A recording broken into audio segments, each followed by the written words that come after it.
የጌታችን የመድኃኒታችን ኢየሱስ ክርስቶስ ልደትን በዓል በመጽሐፍ ቅዱስ አይን ስናየው እንግዲህ በጣም መጽሐፍ ቅዱስ ላይ ሰፊ ቦታ ከተሰጣቸው ወንጌላት ላይ በጣም ሰፊ ከተሰጣቸው ቦታዎች አንዱ የአምላካችን የኢየሱስ ክርስቶስ ልደት ነው። ወንጌላውያን ውስጥ እንግዲህ ማቴዎስና ሉቃስ ናቸው የክርስቶስን ልደት የጻፉት ከሌላው በተለየ ማለት ነው።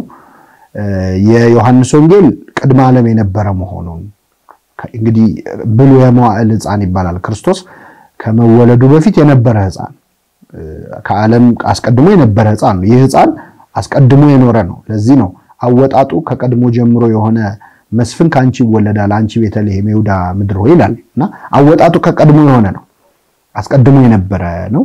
ስለዚህ ሕፃን ሌሎች ወንጌላውያን ማቴዎስና ሉቃስ ሲጽፉ ዮሐንስ ደግሞ ይህ ሕፃን ቅድመ ዓለም የነበረ መሆኑን ጽፎ ከዛ ያ ቃል ሥጋ ሆነ ሲል ያው ከነሱ ጋር ይገጥማል። ሥጋ ሆነ ማለት ተገለጠ በሥጋ ተወለደ ማለት ስለሆነ ማለት ነው።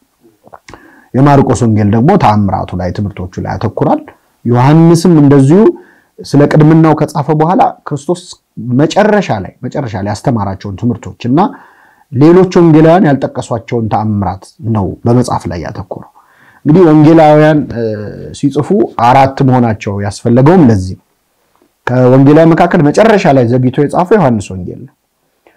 ይሄ ማለት ሌሎቹን አንብቦ ማለት ነው አውቆ ሌሎቹ ጽፈው ያልያዙትን ያላካተቱትን ጉዳይ አይቶ እሱ ደግሞ ቀረ የሚለውን ነው የጻፈው። ፖስት አፖስቶሊክ ኢራ ወይም ድህረ ሐዋርያት ዘመን ተብሎ እስከሚጠራው ድረስ ረጅም ዕድሜ የቆየው ምድር ላይ እሱ ነው ከሌሎቹና ዘግይቶ ነው የጻፈውና አንዳንድ ያሁን ዮሐንስ ወንጌልን ስታነብ ነበር ብሎ የሚጽፋቸዋል። ለምሳሌ በቤተ ሳይዳ መጠመቂያ ስፍራ ነበር ይላል።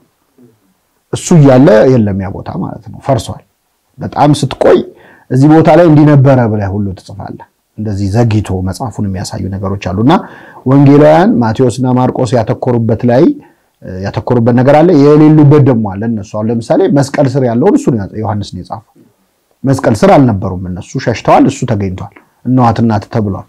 ስለዚህ የመስቀሉን ነገር ከሌሎች ቦታ ላይ የማናገኛቸው ነገሮች የዮሐንስ ወንጌል ላይ ተጽፎ እናገኛለን። የነበሩበትን የበለጠ ጽፏል። ቅዱስ ሉቃስ ደግሞ ከመቤታችን ተረድቶ የብስራተ ገብርኤልን መቤታችን እንዴት እንደተበሰረች ደግሞ ጽፎ እናገኛለን። ስለዚህ ወንጌላውያን የጻፉት ተከፋፍለው ነው፣ የክርስቶስን ታሪክ ተከፋፍለው ነው። ወንጌል ለምን አንድ ሆኖ አልተጻፈም ማለት አራት ከሚጻፍ ተባብረው አንድ ያላደረጉበትም አንዱ ምክንያት አንድን ታሪክ ከተለያየ የእይታ ማዕዘን ወይም ፐርስፔክቲቭ አይተው ለመጻፍ እንዲያመቻቸው ነው እንጂ ወንጌል አንድ መሆን ይችል ነበር። ወንጌል አንድ ለምን አልሆነም የሚለውን አባቶቻችን ሲያብራሩ ልክ በክር መሳሪያ ለምሳሌ እንደ ክራር እንደ በገና አይነት የክር መሳሪያ አድርገው ይመስሉታል ወንጌል። ለምሳሌ ወንጌል አራት ክር ያለው የዜማ መሳሪያ ቢሆን ማቴዎስ፣ ማርቆስ፣ ሉቃስ፣ ዮሐንስ እነዛ አራት ክሮች ናቸው። ማንኛውም የዜማ መሳሪያ ሁሉም ክሮች አንድ አይነት ድምጽ ሊያወጡ አይችሉም። የተለያየ አይነት ድምጽ አላቸው፣ ቁጥር አላቸው አይደል? አንድ ቢሆኑ ግን አንድን ነገር መምታት ነው የሚሆነው፣ አንድ ድምጽ ነው የሚሰጠው። አራት ሲሆኑ ግን አራት ድምጾች ናቸው። በትክክል ስትጫወተው በጣም ጥሩ የሆነ የዜማ ጣዕም መስጠት ይችላል። ወንጌላውያንም አራት መሆናቸው አራት ድምጽ ነው የሚሰጡት። አብረው ሲዋሃዱ ግን የሚያስደንቅ ዜማ ሊያመጡ ይችላሉ። ግን ደግሞ ክራሩን ወይም መሳሪያውን ደግሞ መጫወት የሚችል ሰው ነው መጫወት ያለበት። ወንጌልንም በትክክል ማብራራት መተርጎም መረዳት የሚችል ሰው ከተረጎመው እነዛን አራት ክሮች በትክክል እየተጫወታቸው ነው ማለት ነው። ወንጌሉን እንዳመጣለት የሚተረጉም ሰው ደግሞ የዜማ መሳሪያ ሳይማር የሚጫወት ሰው ነው። ምን አይነት ሙዚቃ እንደሚያወጣ የታወቀ ሞክሩት። ዜማ መሳሪያ የማትችሉ ሰዎች መሞከር ነውና የወንጌላውያን የክርስቶስን ታሪክ በአጠቃላይ ምድር ላይ ያሳለፈውን ተከፋፍለው ጽፈውታል። ለዚህ ነው ወንጌላውያን አራቱም ከልደቱ ከብስራት ተነስተው እስከ እርገቱ ይደርሳሉ እና የክርስቶስን ታሪክ በአራት ወንጌላት ውስጥ ተካቶ በአራት ጸሐፍት ተጽፎ እናገኘዋለን ማለት ነውና በአርባዕቱ እንስሳ ወይም በኪሩቤል ይመሰላሉ ወንጌላውያን ማቴዎስ፣ ማርቆስ፣ ሉቃስ፣ ዮሐንስ በአራቱ እንስሳ በእግዚአብሔርን ዙፋን በሚሸከሙ ጸወርተ መንበር ተብለው በሚጠሩ በኪሩቤል ይመሰላሉ። ገጸ ሰብ፣ ገጸ አንበሳ፣ ገጸ ላህምና ገጸ ንስር። አንደኛው ሰው መልክ የሰው መልክ ነው፣ አንደኛው የላም ነው፣ የሌላኛው የአንበሳ ነው፣ የመጨረሻው ደግሞ የንስር ነው ይባላል። ይሄ ታሪክ ያው ማብራሪያ ያለው ወንጌላውያኑ በእነዚህ በአራቱ መመሰላቸው ግን የክርስቶስን የሕይወት ታሪክ በእነሱ እንዴት እንደተጻፈም ለማየት ይቻላል። እንደ ሰው እንደ ላም እንደ አንበሳና እንደ ንስር ነው። ክርስቶስም እንደዚህ ነው የኖረው። ምድር ላይ የኖረውን ሕይወት ስታዩ እንደ ሰው ሆነ፣ እንደ ሰው ተወለደ፣ ተገለጠ በምድር ላይ እንደ ሰው ተመላለሰ ማለት ነው። እንደ ላም መስዋዕት ሆኖ ቀረበ፣ ለዓለም ሁሉ ኃጢአት እንደ ላም መስዋዕት ሆኖ ቀረበ። እንደ አንበሳ ደግሞ ተነሳ ከሞት ከመ አንበሳ ተንሣእከ እምክቡድ ንዋምከ ከመ ገብተትከ ይታፈሩ ወይሰሩ ኩሎሙ ጸላእትከ እንላለን።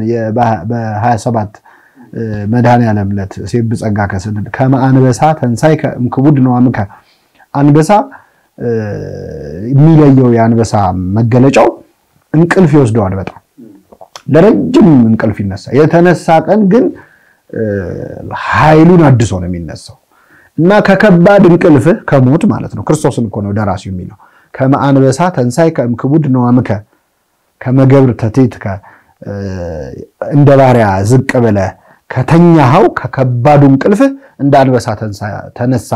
ይታፈሩ ወይሰሩ ኩሎሙ ጸላእትከ ጠላቶቹ ሁሉ አጋንንት ይፈሩ ይዋረዱ ብለን እናዜማለን። ስለዚህ ክርስቶስ እንደ ሰው በምድር ተመላለሰ፣ እንደ ላም መስዋዕት ሆኖ ቀረበ፣ እንደ አንበሳ ተነሳ፣ እንደ ንስር ወደ ሰማይ አረገ ማለት ነው። ስለዚህ የወንጌላውያን አጻጻፍ ይሄ ነው። የክርስቶስ ልደት በተመለከተ ወንጌላውያኑ በተለያየ መልኩ ጽፈውታል። የማቴዎስ ወንጌልና የሉቃስ ወንጌል የክርስቶስን የዘር ሐረግ ዘርዝረው እንደዚሁም ደግሞ በመጨረሻ ከድንግል ማርያም የመወለዱን ልደት ደግሞ በተለያየ መልኩ ጽፈውታል። የማቴዎስ ወንጌል የሰባ ሰገልን 2 ዓመት ከሞላው በኋላ በተለይ ከተወለደ በኋላ በተለይ 2 ዓመት ሲሞላው ነው ሰባ ሰገል። ብዙ ሰው ያው ፖስት ካርድ ምናምን ስለሆነ ወንጌልን ከፖስት ካርድ እየተረዳን ሰባ ሰገል ጌታ የተወለደ ሌሊት የመጡ ይመስለናል። ግን አይደለም፣ በ2 ዓመቱ ነው የደረሱት። የዕለት ዕለት ደግሞ እረኞች በሜዳ ያደሩ ነበሩ። ያንን ደግሞ የሉቃስ ወንጌል ላይ በደንብ እናገኘዋለን። የሉቃስ ወንጌል ላይ በሰፊው ተጽፎ ይገኛል። ማቴዎስም ሉቃስም የክርስቶስን የዘር ሐረግ ደግሞ ዘርዝረዋል። የማቴዎስ ወንጌል የአብርሃም ልጅ የዳዊት ልጅ የኢየሱስ ክርስቶስ የትውልድ መጽሐፍ ብሎ አብርሃም ይስሐቅን ወለደ፣ ይስሐቅ ያዕቆብን ወለደ ብሎ ከአብርሃም ተነስቶ እስከ ክርስቶስ ድረስ የተነሱ አባቶችን በመዘርዘር የዘር ሐረጉን እስከ ክርስቶስ ይደርሳል። ከላይ ተነስቶ ወደ ታች ማለት ነው። የሉቃስ ወንጌል ደግሞ ከታች ተነስቶ ወደ ላይ ሄደ። ከታች ተነስቶ ወደ ላይ ሄደ። አንዳንድ ልዩነቶች በሁለቱ ላይ ልታገኝ ትችላለህ።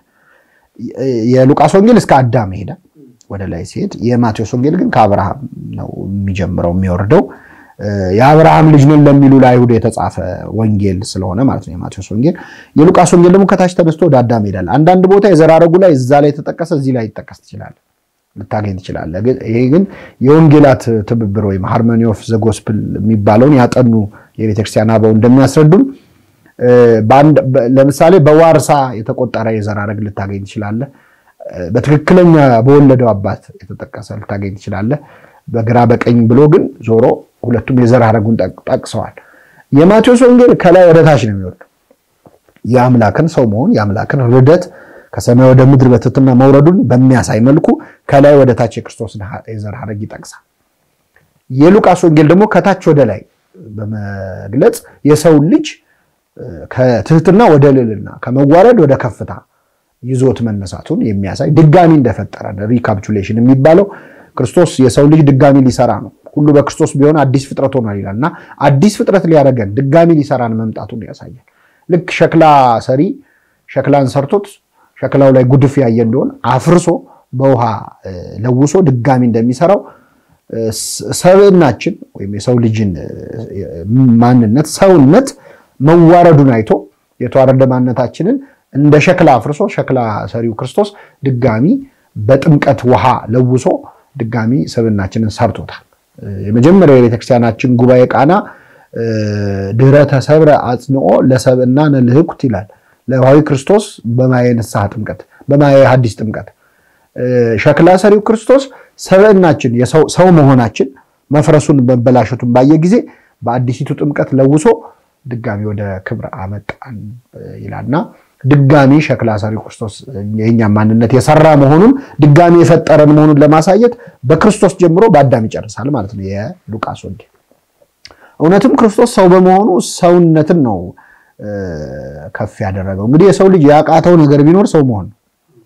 ሰው ምን አቃተው ቢባል ሰው መሆን ነው። ሰው ሆነን ተፈጠረን፣ ግን ሰው ሆነን መቀጠል አልቻልንም። ሰው ክቡር ሆኖ ሳለ ያውቅም እንደሚጠፉ እንስሳት መሰለ እንደተባለ ብርሃንን ለብሶ የተፈጠረ የሰው ልጅ ጥቂት ቆይተ መጽሐፍ ቅዱስን ስታነበው ቁርበት ለብሶ ታገኛለህ፣ ቅጠል ለብሶ ታገኛለህ።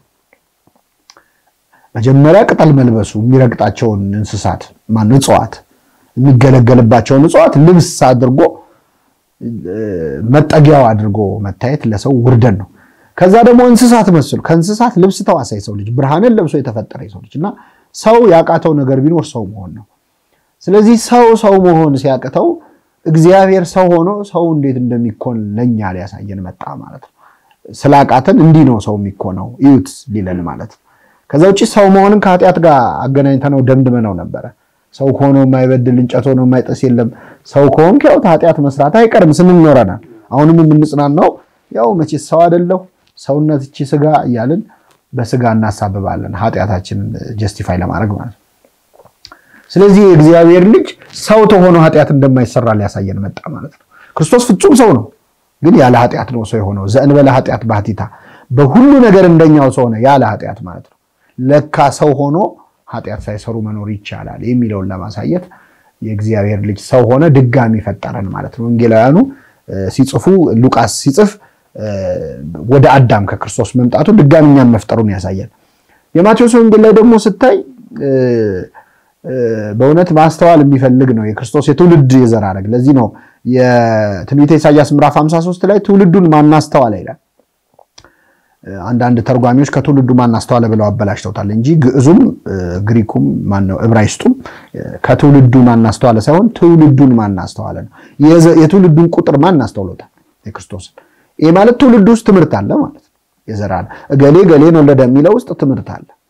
እያንዳንዱን ብናጠናው እያንዳንዱ የተባለበት ምክንያት የራሱ ምክንያት አለው ትውልዱ የተነገረበት። ግን እዚህ ውስጥ ብዙ ያስቀመጠልን ነገር አለ። አንደኛ ጌታችን መድኃኒታችን ኢየሱስ ክርስቶስ ወለዱት የተባሉትን ሰዎች ገሌን ወለደ ሲባል የተጠቀሱትን ሰዎች ታሪክ ስታይ በጣም አስገራሚ ነው።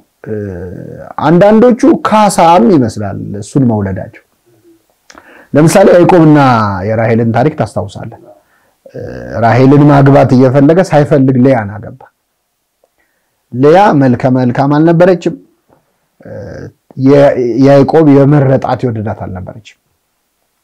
በጣም የሚገርመው ክርስቶስ ከነዚህ ራሔል በጣም ያዕቆብ የሚወዳት ነበረች። ሌያ ደግሞ አትወደድም ማለት ክርስቶስ ግን የተወለደው ከሌያ ነው። ከዚህ ካልተወደደችው የበታችነት ተሰምቷት አለመፈለግን ያህል ህሊና የሚጎዳ ነገር የለም አይደል? ክርስቶስ ከሌያ ዘር ነው የተወለደውና ካሳም የቆሰሉ ሰዎችን ማከምም ይመስላል። ተስፋ ካለው ወገን በሷ በኩል የሰው ልጅ ድነት ተፈጸመ ማለት ነው። ያዕቆብ ከወደዳት ከራሔል ጣዖት ደብቃ የአባቷን ጣዖት ደብቃ ክፉ ከምትሰራው ከራሔል አይደለም ክርስቶስ የተወለደው። መልከ ጥፉ ናት ተብላ ከተናቀችው ከሌያ መወለዱ አንዱ የሚገርም ነገር ነው የዘር ሐረግ ውስጥ። ሌላው የዘር ሐረግ ውስጥ የተዘረዘሩ ሰዎች ጻድቃን ብቻ ንጹሃን ብቻ ቅዱሳን ብቻ አይደሉም፣ የክርስቶስ አያቶች ማለት ነው። አስገራሚ ነገር አለ። ቅዱስ ኤፍሬም ሴቶች እዚህ ወንጌል ላይ የተጻፉ 4 ሴቶች አሉ የዘር ሐረግ ሲዘረዘ። አንደኛዋ ራሔል ነች፣ ማነች? ሩት ነች። ሁለተኛ ረዓብ ነች ወይም ራኬብ ምንላት። ሶስተኛዋ ቤርሳቤህ ነች። አራተኛዋ ትዕማር ነች። አሁን መጽሐፍ ቅዱስ ላይ ከምናቃቸው ሴቶች እዚህ የዘር ሐረግ ውስጥ ሊገቡ ስማቸው ሊጠቀስ የሚችሉ ሌሎች አሉ። ለምሳሌ አብርሃም ይስሐቅን ወለደ ሲል አብርሃም ከሳራ ማለት ይችላል። አብርሃምና ሳራ ታውቃለህ አብረው ነው የሚጠሩት። የክርስቶስ የዘር ሐረግ ላይ ግን ሳራ አልተጠቀሰችም። ሳራ ሳትጠቀስ እንግዲህ ተመልከተ ዝና ያላቸው ትልቅ ክብር ያላቸው ሳይጠቀሱ 4 ሴቶች ተጠቅሰዋል። ከአራቱ ሴቶች ሁለቱ አህዛብ ናቸው። ሩትና ራዓም ማለት ነው ከአህዛብ ወገን ናቸው። ራኬብ ማነሽ ደግሞ ትዕማርና ቤርሳቤ ደግሞ እስራኤላውያን ናቸው። የአራቱ ሴቶች ታሪክ ስታየው የሚያመሳስላቸው ነገር አለ። ለምሳሌ ከአህዛብ ወገን እንግዲህ ከህዝብም ከአህዛብም ተወልጃለሁ ሲል ነው ክርስቶስ። የክርስቶስ የዘር ሐረግ ውስጥ ከእስራኤል ብቻ አይደለም የተገኘው ከአህዛብም ተገኝቻለሁ። ሰው ሆነ ሲባል እስራኤላዊ ሆነ ማለት እንዳይመስለን ከአህዛብም ወገን ከህዝብም ወገን ሆኖ መወለዱን ሊያሳየን የፈለገው። በሌላ መልኩ ሁለቱን ሴቶች ለምሳሌ ራሔልና ሩትንና ራዓብን ስታያቸው ወንድን ፍለጋ ሴቶች ሲለማመጡ ነው የምታየው። ሩት እግሩ ስር ወድቃ እባክህ ዋርሳ ሁነኝ ብላ ስትለምነው ነው የምናየው። ራኬብ ወይም ራዓብ ደግሞ ይሁዳን አብሯት እንዲተኛ ልብሷን ቀይራ ሌላ ሰው መስላ ሁሉ አብረው ለመተኛት ስትሞክር። ቅዱስ ኤፍሬም ሶሪያዊ እነዚህ ሴቶች ለጊዜው ዘር ለመተካት ብለው ነው ይህንን ነገር ያደረጉት። ግን ጌታ ሆይ ያንተ አያቶች ሊሆኑ ሴቶች ወንዶችን ተለማመጡ ይላል። ምክንያቱም ከነዚህ ወንዶች ባይጸንሱ ኖሮ እነዚህ ሴቶች የክርስቶስ አያቶች ሊሆኑ አይችሉም። ስለዚህ ሩት ለጊዜው ዋርሳ ሆነኝ አግባኝ ብላ ከተኛው ቦዔዝ እግር ስር ወደቀች እንጂ ጌታ ሆይ የሰገደችው ላንተ ነው ይላል። ያንተ አያት ልትሆን ፈልጋ ነውና ያንተ አያቶች ሊሆኑ ሴቶች ወንዶችን ተለማመጡ ብሎ ይናገራል። የባለጸጋ ልጆች የነገስታት ልጆችን በድሆች ልጅ በሆነችው በእናት በድንግል ማርያም ቀኑባት። በደሃ ልጅ ቀኑ። የባለጸጋ ልጆች ናቸው የነገስታት ልጆች ናቸው። የሱ አያት የሱ እናት መሆን ክብር ስለሆነ ይህንን አባቶቻችን አስተውለዋል። ሌላው በጣም የሚገርመው ጥሩ ታሪክ ያልነበራቸውም ሰዎች የክርስቶስ አያቶች ሆነው እናገኛለን። ማለት እገሌ ወለደ ሲባል ለምሳሌ ዳዊትም ከኦሪዮ ሚስት ሰሎሞንን ወለደ ይላል። ዳዊት የሰው ሚስት ቀምቶ ነው የወለደው። እንደውም የኦሪዮ ሚስት ተባለች እንጂ ስሙ አልተጠቀሰም። ለምንድነው? በዳዊት ኃጢአት ውስጥም እሷም ተሳትፎ ስለነበራት። ለምን ወዲያው ባሏ ሲሞት የባሌን ገዳይ አላገባም አላለችም፣ አግብተዋለች ተስማምታ። ስለዚህ እሷንም ወንጌሉ አልጠቀሳትም። እዚህ ላይ ስሙ እንዲጠቀስ አልተፈቀደላትም። ከኦሪዮ ሚስት ሰሎሞንን ወለደ ይላል። ስለዚህ በዝሙት የወለደ ሰው አለ እዚህ ታሪክ ውስጥ። ሌላው ይሁዳም ከትዕማር ፋሬስና ዛራን ወለደ ይላል። ይሁዳም ከትዕማር ማለት ከልጆቹ ሚስት ነው የወለደው። ማለት በጋብቻ ከተዛመድክ በኋላ አንድ አባት የልጁን ሚስት ለሩካቤ ማሰብ ዝሙት ነው፣ አመንዝራነት ነው። እንደውም ከአመንዝራነትም ትንሽ የሚለይ ነው። በዘመዳሞች መካከል የሚፈጸም ዝሙት ነው። ይህ ታሪክ በክርስቶስ የዘር ሐረግ ውስጥ ተቀምጧል። ምን እያለን ነው ጌታ ነው ማለት? አሁን እኛ ብንሆን የዘር ታሪካችንን ስንጽፍ ትንሽ ደስ የማይሉ ታሪኮች እናስወጣለን። አሁን ማን ነው አውቶባዮግራፊ ሲጽፍ እንደዚህ አይነት ነገር አውቶባዮግራፊ ላይ የሚጽፉ? ጥሩ ነገሩን እንጂ የሰራውን ኃጢአት ለንስሐ አባቱ ይናገር ይሆናል እንጂ አይጽፍም። በተለይ ደግሞ የኋላ ታሪክ ከሆነ ሰውም አላቅም እንደ አንተ ጀርባ እንዲያል ነበር እንዳይለው ሰው ለመሸፈን ይሞክራል። ጌታ ግን በሱ ታሪክ ውስጥ ኃጢአት ሰርተው ያለፉ ሰዎችን ታሪክ ጽፏቸዋል። ሁለት ነገር ነው እያለን ያለው። አንደኛ የመጣው የዓለምን ቁስል ሊፈውስ ነው። ዓለም ንጽሕት ዓለም እንከን አልባ ብትሆን ኖሮ ኢየሱስ መምጣት ምን አስፈለገ? የመጣው የቆሰለውን ዓለም ሊያክም ነው። ስለዚህ ጌታ በሱ የዘር ሐረግ ውስጥ ያሉ በዝሙት መውደቆች፣ ኃጢአቶች፣ መካካዶች፣ አንዱን መጥላቶች፣ መገለል፣ አለመፈለግ በለያ ታሪክ ያልኩ እነዚህ ሁሉ ነገሮች ሊያክም የመጣ ባለመድኃኒት ነው። ባለመድኃኒት ደግሞ ሐኪም እስከሆነ ድረስ በበሽተኞቹ አያፍርም እስከፈወሳቸው ድረስ። የትኛው ሐኪም ነው እስቲ እስከዛሬ ያከምካቸው በሽተኞች ባንተ ሄዳኑ አንተ መድኃኒት ቀብታቸው ሄዳኑት ታርክ ሲባል እኔ አፍርበታለሁ አይልም። ስለዚህ ክርስቶስ ባለመድኃኒት ነው። ይህ ሕፃን መድኃኒት ነው ሆኖ የመጣው። ባለመድኃኒትም አይደል ራሱ መድኃኒት ነው። ስሙንም ኢየሱስ ሲባልሽ መድኃኒት ለሕዝብ ሁሉ መድኃኒት። ለሕዝብ ሁሉ ሲባል በሱ ዘመን ላሉት መድኃኒት አይደል፣ ከሱ በኋላ ላሉት በሱ የዘር ሐረግ ውስጥ ላሉት አያት ቅድመ አያቶቹ ጭምር የቆሰሉትን ቁስል ሊያክም ነው የመጣው። ስለዚህ የበሽተኞቹን ዝርዝር ነገረንና መድኃኒቱን ነገረን ማለት ነው። አንደኛው እሱ ነው። ሁለተኛ በኋላ ታሪካቸው ምክንያት የሚሰበሩ ሰዎችንም ሊያጽናና ነው ጌታ። ይህን ቪዲዮ ከሚያይ ሰው ውስጥ በወላጆቹ የሚያፈርሰው አለ። በወላጆቹ ታሪክ ውስጥ ለማውራት የሚከብድ ነገር ሰው ቢሰማው እሱን ይንቀኛል ይታዘበኛል ብሎ የሚያፍርበት ታሪክ ያለው ሰው ይኖራል። ያ ብቻ ሳይሆን ወይ በአመንዝራነት የተወለደ ሰው ማህበረሰቡ እንዴት እንደሚንቀው ታውቃለህ። አላቅህም እንደ አንተ እንደዚህ አንቺ እንደዚህ ብሎ የሚነቅፈው የሚሰድበው ሊሆን ይችላል። የኋላ ዘርህን በመጥቀስ የኋላ ነገርን በመጥቀስ የሚያሸማቅቅ ዓለም ላይ ነው ያለነው አይደል? ግን ጌታም ይህንን መንገድ አልፎ ለዓለም መድኃኒት ነው። ስለዚህ አምላክ ባትሆንም ግን ከጀርባ ያለ ታሪክ አንተን ዲፋይል ሊያደርግ አይችልም። ያ ያለፈ ታሪክ ነው። ባለፈ ቁስል ለምን ታነክሳለህ? አንተ ባላረከው ነገር ማለት ነው። አንተ ባልመጣበት ነገር የጀርባ ታሪክህ አንተን መልካም ሊያደርግ አይችልም። የጀርባ ታሪክ አንተን መጥፎ ሊያደርግ አይችልም። አንተን የሚገልጽህ አንተ ያረከውና የምታረገው ነገር ነው። ስለዚህ የሌሎችን የኋላ ታሪክ እያነበብክ ያንተን ታሪክ አታበላሽ። እኔ ከዚህ አይነት ነገር ውስጥ ከዚህ አይነት ዓለም ነው የተገኘሁት ስለዚህ እኔም እንደዛው ነኝ የእናትህን የአባትህን ታሪክ ትደግማለህ እየተባልክ መሸማቀቅ የለብህ። ይህን ከሚያሳዩን ከሚያጽናኑን ነገሮች አንዱ ክርስቶስ እንዲህ በኃጢአት ውስጥ ባለፈ ዓለም ውስጥ መጥቶ መድኃኒት ሆኖ ተወልዶ የሚለውን ያሳየናል ማለት ነው። እንግዲህ ወንጌል ውስጥ የጌታ ልደት ውስጥ በጣም ብዙ የሚያስደስቱ ነገሮች አሉ። ክርስቶስ የተወለደው ቤተልሔም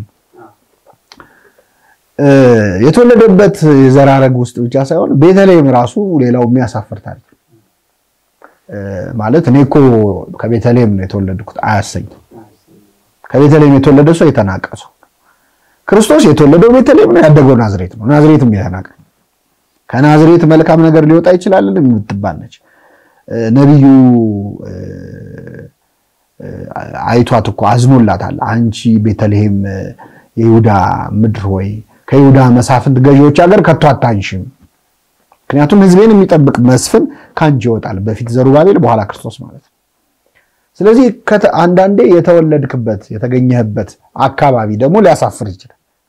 አንተ ከዚህ አይደል የመጣው እያሉ ሰዎች የሚያናንቁ በይሁዳ መሳፍንት ገዢዎች ሀገር ተወልደናል ብለው የሚያስቡ ማለት ነው። የነገስታት ዘርነን የገዢዎች ዘርነን ታሪካችን ከፍ ያለ ነው ብለው የሚያስቡ ሰዎች የሚንቁት አካባቢ ነው ቤተልሔም። ከየትም ብትመጣ የዓለም መድኃኒት መሆን እንደሚቻል ነው ክርስቶስ እያሳያለሁ። የዓለም መድኃኒት አይደለም የቤተልሔም የዓለም መድኃኒት መሆን እንደሚቻል ከተናቀች አካባቢ ገነት ውስጥም ተወልደው እኮ አዳምና ሔዋን ወድቀዋል አይደል? አሁን አዳምና ሔዋን ገነት ውስጥ ነበሩ ግን ኃጢአት ሰርተዋል። ያለበት አካባቢ አንተን አይገልጽም። አብርሃም ከካራን ነው የመጣው ግን ስርወ ሃይማኖት ሆኗል። የአማኞች ሁሉ አባት ሆኗል። ለሕዝብም ለአሕዛብም የእምነት ምልክት ሆኗል። አብርሃም ግን ከካራን ነው የመጣው። አላቅም እንዴ ልትሉ አትችልም። አዎ ታውቃለህ፣ ግን የምታውቀው አብርሃም ሌላ አብርሃም የመጣበት ጀርባው እና ክርስቶስ ከቤተልሔም ተወለደ። የተናቁ ነገሮችን ከፍ የሚያደርግ አምላክ መሆኑን ያሳያል። ስለዚህ እኔ የተናኩኝ ነኝ የተረሳሁ ነኝ ለሚል እንደ ቤተልሔም የተረሳ ህይወት ያለው ሰው አለ። ነብዩ ያያት ቄጤማ እንትን ወርሷት ጃርት ሲጨፍርባት የሚያያት ቤተልሔምን የተዋረደች የሞተች የተረሳች ሀገር ሆነ አንድ ቀን ትነሻለሽ ብሎ ነው ነብዩ አንቺ ቤተልሔም የይሁዳ ምድር ሆይ ከይሁዳ መሳፍንት ገዢዎች ሀገር አታንሽም ያላት ማለት እና ሁላችንም ቤተልሔማዊ ቅጽበት አለን በህይወታችን ውስጥ የጃርት መጫወቻ የምንረሳበት ጊዜ አለ። ተስፋ የምንቆርጥበት ጊዜ አለ ማለት ነው። የምትነሳበት ቀን አለ እያለ ያለው ክርስቶስ ለሁላችንም ነው፣ ለቤተልሔም ብቻ አይደለም ማለት ነው። ስለዚህ ተወልዶ ያነሳት ሀገር ነች። በእኛ ህይወት ውስጥ ክርስቶስ ሲወለድ ደግሞ እንነሳለን ቤተልሔሞች ማለት ነው። ለምንድን ነው ልደቱን የምናከብረው? እኮ ከተወለደ 2000 ዓመት ነው። 2016ኛ ነው አሁን የምናከብረው። ለምንድን ነው የምናከብረው? እኔም ህይወት ውስጥ እንዲወለድ ነው ክርስቶስ። እኔም ህይወት ውስጥ ተወልዶ ቤተልሔማዊ ማንነቴን ድጋሚ እንዲያነሳው ነው። አንተ ስለዚህ ለእያንዳንዳችን ነው አንተ ቤተልሔም እያለን ነው። አታንስም፣ ከሌላው አንሳለሁ ብለህ ታስብ ከሆነ አታንስም። ካንተ የሚነሳ መስፍን አለ። ክርስቶስ ሁላችንም ውስጥ ይነሳ። ክርስቶስ የሚባል አዲስ ንጉስ መጥቷል ብለዋል አይሁድ እዚህ ሐዋርያት ሥራ ላይ። በጣም ደስ የሚለኝ ቃል ነው። ክርስቶስ የሚባል አዲስ ንጉስ መጥቷል አለ እና እውነት ነው። ለሁላችን አዲስ ንጉስ በእያንዳንዳችን ህይወት ውስጥ አምላካችን አዲስ ንጉስ መሆን ይችላል።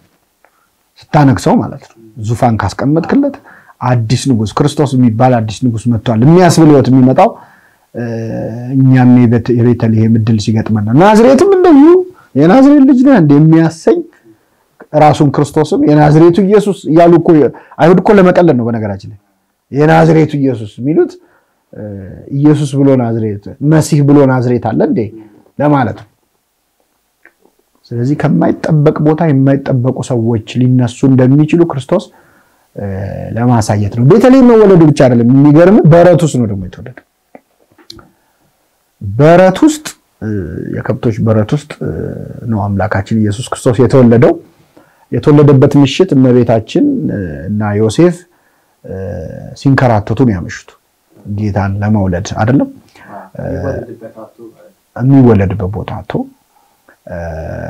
እኔ በጣም ያሳዝኑኛል በነገራችን ላይ ብዙ ሰው ህዝብ ሊቆጠር መጥቶ ከተማውን ይዞት በየሰው ቤት መኝታው ተይዟል ስለዚህ የለም ቦታ በቃ በእንግዶች ማደሪያ ማለት ነው እንግዶች ገብተው ከተለያየ ሀገር ቢዘውታል ቦታው ስለዚህ ማደሪያ አልጋ የለም ብለው መልሰዋቸዋል አንዳንዱም መቼ ስለክፋትም ሞልቷል ብሎ ሊመልስ ይችላል እኔ በጣም በእውነት የሚያሳዝኑ ሰዎች ናቸው ቤታቸው ክርስቶስ ሊወለድ ነበርኩ እነሱ ያዩት ድንግል ማርያም አንዲት ብላቴና ልትወልድ ደረሰች ከአንድ አረጋዊ ጋር በራቸው ጋር ቆመች አባረሯት እንዴ ጭራሽ ደግሞ ልትወልድ ደረሰች እናስገባ ምን የጨነቀው እርጉዝ ያገባል ይባላል ስለዚህ እንዴት እናስገባለን ነፍሰ ጡር ናት ደግሞ የሆነ አሁን አንተ ቤት ነፍሰ ጡር ልደርብት ብትወልድስ ብሎ ይፈራላል ይጨነቃልና ቪዛ ይከለክላሉ እኮ አመት አይተው ልትወልድ ኮን የሆነ ሀገራት አይደለ ለፍላይት ይከለከላል ምናምን ስለዚህ ምናልባት ከነዛ ሰዎች መካከል እሷን እንግዳ አርጎ መቀበል የሚያመጣባቸው አንዳች ምቾት ማጣት የሆነ ኢንኮንቪኒየንስ ይኖራል ስለዚህ መለሷት ግን ድንግል ማርያምን ሲመልሱ የመለሱት የሰማይና የምድርን ፈጣሪ ክርስቶስ ነው ድንግል ማርያምን አላስገባም ማለት ያለው ጣጣ ለነገራለች በጣም ከባድ ነው እሷን መመለስ አብረን የምትመልሰው ነገር አለ እሷን ተቀብለው ቢሆን ዛሬኛ ቤታቸው ይሄድን ሰለም ነበር የተወለደበት ያምን ሰግድ ነበር አይደለ በህይወታቸው ብቻ ሳይሆን አለ 2000 ዓመት ሙሉ ቤታቸውን ይሄደ ይስምላቸው ነበር ትልቅ በረከት ይወርድላቸው ነበር እሷን መለስም ብለው ነው አይደለ እግዚአብሔር ነው በራቸው ላይ መጣ እንግዳውን ያልተቀበላችሁኝም የሚለው ከማንንም በላይ ድንግል ማርያምን የመለሱ ሰዎች ነው ይሄ በነገራችን ላይ አሁንም ድረስ ድንግል ማርያምን በር ላይ ደጅ የሚያስጠኑ የልባቸው በር ላይ አላስገባ ያሏት ሰዎች እሷን ያስገቡ ሰዎች ደግሞ እንዳገኙ አይተን ያስገቡ ሰዎች በረቱን ቤተልሔሙን በረቱን ጽርሐ አርያም አደረገለችላቸው ነጊቢ ስትላት እሷን ተከትሎ የሚመጣው ጸጋና በረከት ካይምሮ በላይ ነው እረኞችና ሰባ ሰገል እየመጡ ይዘምሩልሃል ቤትህ ውስጥ ግቢ ብለህ ከከፈትክ ማለት ነው የመለስካት እንደሆነ የሚያመልጥ በረከት የቃና ዘገሊላ ሰርገኞች አስገብተው አይደል እንዴ ሰርጉን ታሪክ ያደረጉት ይሄው 2000 ዓመት ሙሉ ይዘመርላቸው ለምንድነው የኢየሱስና በዚያ ነበረች ይላል በቃ በሷ የሚጀምር ታሪክ የሚቀጥለው ክርስቶስ ብሎ ነው እና ሰዎች የሚቸገሩት እሷን ማስገባት ሲቸገሩ የሚመጣው በረከት ምን እንደሆነ ስላልገባቸው ነው ለማንኛውም ክርስቶስ በረት ውስጥ ተወለደ ያው በጋደል በግ የሚወለደው በረት ውስጥ ነው ሊሰዋ የመጣ በግ አይደል የዓለምን ኃጢአት የሚያስወግድ የእግዚአብሔር በግ ስለሆነ በጎኜ ቤተ መንግስት አልወለድም ብሎ በረት ውስጥ ተወለደ በእንስሳት ተከቦ ማለት ነው እና በዛ በረት ውስጥ የሆነው ነገር በጣም ድንቅ ነው በእውነት እንስሳት ከበውት በማይከለክል እንስሳ ርኢኩከ ይላል ነብዩ በሁለት እንስሳት መሃል አየው የሰማይና የምድር ፈጣሪ በእንስሳት መሃል ተኝቶ በጣም ከባድ ነው ለማሰብ ራሱ አይደል እንስሳት መሃል ተኝቶ ይሄ ደግሞ የኛን እንስሳዊ ባህሪ እንደማይጸየፍ ነው እየነገረን ያለው ሰው ክብር ሆኖ ሳለ ያውቅም እንደሚጠፉ እንስሳት መሰለ ይላል ነብዩ ዳዊት እንደሚጠፋ እንስሳ የሆነ አኗኗር እየኖረ ያለውን የሰው ልጅ ከመካከሉ ተገኝቶ ከኛ መሃል ነው የተገኘው ከእንስሳት ሲባል ከነሱ ማንጿን ናቸው አህያ የጌታውን ጋጣ አወቀ እስራኤል ግን አላወቀኝም ህዝቤ ግን አላስተዋለም ይላል ከእንስሳት የከፋ እንስሳዊ ማንነት ያለው የሰው ልጅ ባህሪ ነውና ከእንስሶች መካከል ተገኘ፣ ከሚሸት በረት ውስጥ ተገኘ። በሚሸት ህይወት ውስጥ ያለን ሰው እንደማይጸየፍ እያሳየን ነው። በረቱ አባ ጊዮርጊስ ዘጋስጫ ደግሞ በረት ተመሰገነ ይላል፣ ቤተልሔም ሰማይ ሆነ ይላል። እንደ አራቱ እንስሳት ዮሴፍና ሰሎሜ ሆኑ፣ እንደ ላምና እንደ ደግሞ አህያና ላም አብረው ሆኑ ይላል እዛና በክርስቶስ ዙሪያ እንስሳት እየዘመሩ እያመሰገኑ ያደሩበት የምስጋና ምሽት ነውና ስለ ክርስቶስ ልደት መጽሐፍ ቅዱስ ብዙ ነው የሚለው። እጅግ የሚያጽናና የሚያስደስት በእኛ ህይወት ውስጥ ክርስቶስ ድጋሚ እንዲወለድ እንድንጸልይ እንድንለምን የሚያደርግ ቤተክርስቲያን ልደትን የሚያከብር ሰው ወይ ከውን ክብሩ ከመሰባ ሰገል ክብሩ እንደ ሰባ ሰገል ክብር ይሆናል። ያኔ እንደተገኙት እንደረኞች ነው የምትሆነው። ድጋሚ አሁን የምናከብረው ተወለደ እንላለን። ቆየኮ ከተወለደ አንዳንድ ሰዎች እንደ ተወልዶ ስንት እሱ መሽጠፋን አንደኛ የክርስቶስ የልጅነት ጊዜ አንዳንድ ሰው ቀጥታ ከመስቀል እንዲጀመር ይፈልጋል። ወንጌል በቃ የሞተል የተሰቀለል እሱ ነው የተሰቀለል ከሱ ጀምሩ መስቀሉ ላይ ፎከስ አድርጉ ቢሶጃ ፎከስ እናደርጋለን። ልደቱ እንዴት እንዝላለው? እንዴት እንዝላለው? ሲጀምር ሳይወለድ አይሰቀልም አይደለም? ክርስቶስ መሰቀል ከሆነ ሐሳቡ ለምን እንደ አዳም የ30 ዓመት ሆኖ መጥቶ 3 ዓመት በደንብ አስተምሮ ተሰቅሎ ለምን ያደርግ? ልጅነቱን ምን አመጣው? 30 ዓመት ዝም ብሎ ቁጭ ከሚል ቀስ በቀስ አድጎ 30 ዓመት ቆይቶ ነው የሚለው አይደል? በ30 ዓመት ተጠምቆ ነው አገልግሎት ይጀምራል። ያን ከሚያደርግ ለእግዚአብሔር የሚሳነው የለም አይደል? ለራሱ ሰውነትን ያዘጋጀ ራሱ ነው። ማደሪያውን የቀደሰ እሱ ነው ያዘጋጀ። ስለዚህ ለምን በ30 ዓመት አልጀመረም ክርስቶስ? ዳግማዊ አዳም ለመሆን አይደል ሐሳቡ? ለምን ልጅነቱን አመጣው? ልጅነቱ በጣም ብዙ ነገር ስላለ ነው። በእውነት የኢትዮጵያ ኦርቶዶክስ ተዋሕዶ ቤተክርስቲያን የክርስቶስ ልጅነት ምን ማለት እንደሆነ በጣም የተረዳች ቤተክርስቲያን ነች። ሰው መሆኑን በጣም ታደንቃለች፣ ግን ሕፃን መሆኑ እግዚአብሔር ሕፃን ሆኖ ማየት በጣም ከባድ ነው። እጃችንን ዘርግተን ምሕረቱን የምንለምነው አምላክ እሱ እጁን ወደኛ ዘርግቶ እርምጃ እንድትመራው እመቤታችንን ሲጠይቅ ከዚህ በላይ ምን አለ? ራበኝ ብሎ እናቱን ሲጠይቅ ይሄ የሚታለፍ አይደለም። እንዴት እንለፈው? በእውነት እንዴት እንለፈው? እና የመብላቱ መጠጣቱ መመገቡ ይሄ አይደል እንደ ማህሌታችን መዝሙራችን እፎ ተሴሰየ ሐሊበ ከመ ሕፃናት እፎ